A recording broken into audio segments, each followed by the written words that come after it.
اللہ تعالیٰ نے فرمایا وہ جو گوشت بیچنے والا ہے وہ تیرا جنت کا ساتھی ہے۔ موسیٰ علیہ السلام بڑے حیران ہوئے کہ گوشت بیچنے والا تو عام آدمی ہوتا ہے، وہ میرا ساتھی کیسے بن گیا؟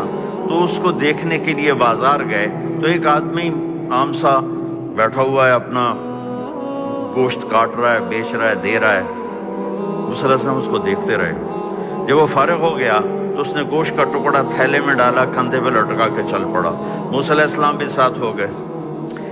گھر پہنچے تو اس نے اس کو روٹیاں بنا کے ہانڈی پہ چڑھایا، آٹا گوندھا، اسے نرم ہونے کے لیے رکھ دیا، اور پھر سالن تیار کیا، پھر روٹی تیار کی، پھر اس کو ٹرے میں رکھا۔ پھر ایک عورت یوں کر کے لیٹی پڑی تھی ایسے بالکل، تو اس کو جا کے ہلایا، ماں جی اٹھو کھانا کھاؤ۔